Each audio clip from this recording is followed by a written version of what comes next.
देश में इन दिनों एडमिशन का मौसम है। जिस घर में बच्चे हैं वहां माँ बाप की चिंता रहती ही है। पहली चिंता यह कि अच्छी जगह एडमिशन हो जाए और दूसरी चिंता यह कि बच्चा जहां भी पढ़ने जाए कॉलेज कैंपस में वो सुरक्षित रहे। सुरक्षा का दायरा बड़ा है, खाने पीने से लेकर जान की रक्षा तक। ऐसी मानसिक स्थिति में जब ओडिशा जैसे केस हो जाते हैं तो बाकी देश के माता पिता और मुश्किल में फंस जाते हैं। उनकी रातों की नींद उड़ जाती है, फैसला लेने में डर लगता है, सोचने लगते हैं कि बच्चों को घर से दूर भेजें या ना भेजें।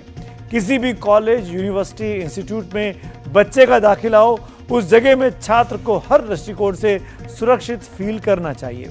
छात्र की छोटी या बड़ी शिकायत पर फौरन पूरी संवेदनशीलता से एक्शन होना चाहिए।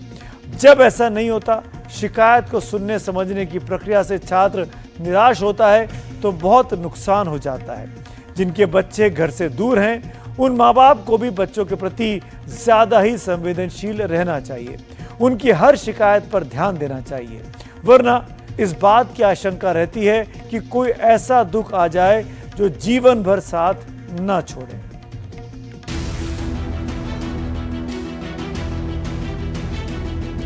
और ये एक ऐसी सिचुएशन बन गया है कि हर एक दिन यहाँ पे इधर गोपालपुर का घटना हो, केवंझर वाला केस हो, और अभी ये FM इंस्टीट्यूट का सिस्टम फेल्योर है। Higher education department completely on the coma now and they should come out of the ventilator.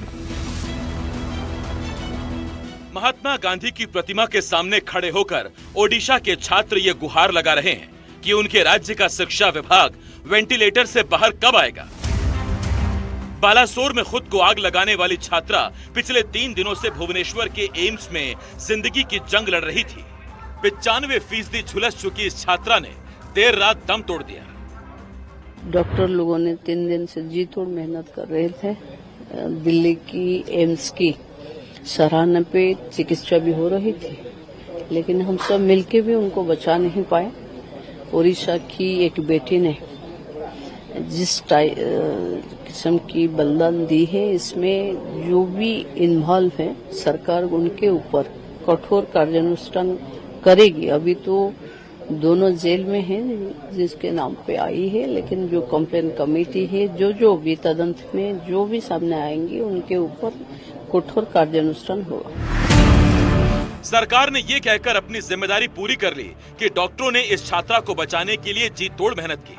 ये भी कि ओडिशा की बेटी का बलिदान व्यर्थ नहीं जाएगा, और ये भी कि सरकार दोषियों के खिलाफ कठोर कार्रवाई करेगी। लेकिन ऐसे हालात आखिर सामने ही क्यों आए कि ओडिशा की बेटी को खुद को आग के हवाले करना पड़ा। एक बार पूरे घटनाक्रम को याद कीजिए।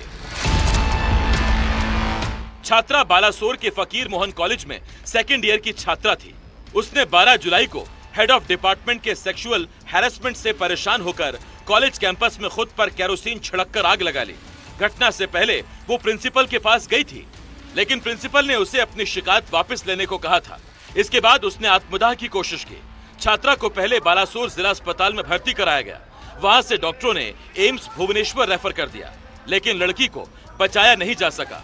पुलिस ने 12 जुलाई को ही आरोपी एचओडी समीर कुमार साहू को गिरफ्तार कर लिया। लेकिन ये कार्रवाइयां इंसाफ की गारंटी है क्या? कांग्रेस और बीजेडी अब सरकार से जवाब मांग रही है। ये तो ऑफिशियली आज रात को ये लोग डिक्लेयर किए हैं कि दैट शी इज नो मोर, पर वो जब 95% जल चुकी थी वो तब से पता था वो नहीं थी। सिर्फ राष्ट्रपति जी आने वाले थे इसलिए ये सब प्रहसन किए हैं। अब देखो, छुपा के रात को डेड बॉडी छुपा के लेके जाने का उन लोग का प्लान था। ये तो हम लोग को पता चल गया करके हम लोग यहाँ पर आगे प्रोटेस्ट करें। एचओडी और प्रिंसिपल को बचाने के लिए आपने उस बच्ची का जान ले लिया। आप अपराधी हैं, आप किलर हैं, आपको सत्ता में बने रहने का कोई अधिकार नहीं। इसीलिए हमने रेजिग्नेशन मांग किया है। एजुकेशन मिनिस्टर, एमपी, एमएलए, ये तीनों का रेजिग्नेशन होना चाहिए, और ये एमपी और एमएलए और मिनिस्टर को तीनों को उनकी पार्टी दंड देना चाहिए, उनको पार्टी से निकालना चाहिए। इस मौत के बाद लोकसभा में कांग्रेस के नेता प्रतिपक्ष राहुल गांधी ने बीजेपी पर निशाना साधा। उन्होंने एक्स पर लिखा, ओडिशा में इंसाफ के लिए लड़ती एक बेटी की मौत सीधे सीधे बीजेपी सिस्टम द्वारा की गई हत्या है। राहुल के बयान को बीजेपी ने ओछी राजनीति करार दिया। धर्मेंद्र प्रधान ने सोशल मीडिया पर पोस्ट किया कि ओडिशा की घटना ने पूरे देश को झकझोर दिया है, लेकिन कांग्रेस ने इसे भी अपनी राजनीतिक रोटियां सेकने का मौका बना लिया है। कांग्रेस ने 17 जुलाई को बंद भी बुलाया है। जाहिर है आने वाले दिनों में ओडिशा में सियासत और तेज होगी, लेकिन कैंपस में होने वाली ऐसी घटनाएं रुकेंगी क्या?